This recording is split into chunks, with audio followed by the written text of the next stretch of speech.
تاریخ میں آتا ہے کہ سومناتھ کا مندر اتنا بڑا تھا کہ ہندو راجی اپنی جاگیریاں اس کے لیے وقف کرتے تھے، اپنی جوان بیٹیاں اس کی خدمت کے لیے وقف کرتے تھے، جو کہ ساری زندگیاں کنواری رہتی تھی، جنہیں داسیاں کہا جاتا تھا۔ 2000 برہمن ہمہ وقت مندر کے اندر پوجا پاٹ کے لیے موجود ہوتے۔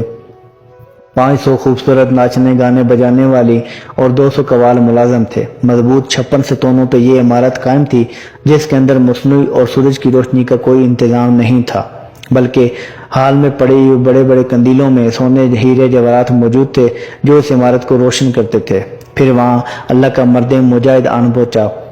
کس کی ہیبت سے صنم سہمے ہوئے رہتے تھے، منہ کے بل گر کے ہو اللہ احد کہتے تھے۔ محمود غزنوی آن پہنچا، اس نے سونے اور چاندی کے بنے ہوئے چھوٹے بتوں کو توڑ کر جب بڑے بت کے پاس پہنچا جو کہ زمین کے اندر 6 فٹ اور زمین سے باہر 9 فٹ تھا، اس کے کاندھے پہ ہتھوڑا رکھا تو اس وقت جو بڑے ہندو سردار تھے، معززین تھے، وہ آ کر منت سماجت کرنے لگے کہ جتنی منہ مانگی رقم چاہتے ہو ہم دینے کو تیار ہیں، لیکن اس کو مت توڑنا۔ سلطان محمود غزنوی جب اس پیشکش کا ذکر اپنے وزیروں و مشیروں کے ساتھ کیا، سلام مانگی، تو انہوں نے ہماری طرح کے دیسی دانشوروں نے یہی مشورہ دیا کہ جو کہ سوچ آج کل ہمارے ہاں پائی جاتی ہے کہ کیا ضرورت ہے جہاد کرنے کی، ہم اپنے طریقے کے ساتھ اپنی معیشت کو مضبوط کرتے ہیں۔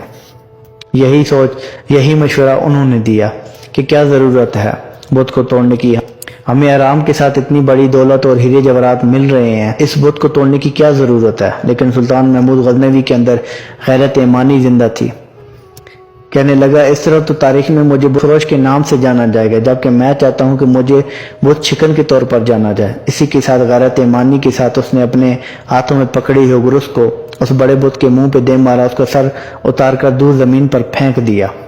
اور اسی کے حکم پر جب بت کو 2 حصوں میں تقسیم کیا گیا تو اس میں سے اتنے ہیرے جواہرات نکلے جو کہ وہ پیشکش کر رہے تھے اس سے 100 گنا زیادہ تھے۔ یہی وجہ ہے کہ ہندو معززین اس وجہ سے سلطان محمود غزنوی کو ڈاکو لکھتے ہیں، لیکن اسلام اس کو مال غنیمت کہتا ہے۔ یہ غازی، یہ تیرے پرسرار بندے جنہیں تو نے بخشا ہے ذوق خدائی، دو نیم ان کی ٹھوکر سے سیر و دریا، سمٹ کر پہاڑ ان کی ہیبت سرائی، اور 2 عالم سے کرتی ہے بیگانہ دل کو عجب چیز ہے لذت آشنائی۔ شہادت مقصود مطلوب مومن، نہ مال غنیمت نہ کشور کشائی، اور نکل کر صراع سے جس نے روما کی سلطنت کو الٹ دیا تھا، سنا ہے یہ قدسیوں سے میں نے، وہ شعر پھر ہوشیار ہوگا انشاءاللہ۔ سلام پہنچے۔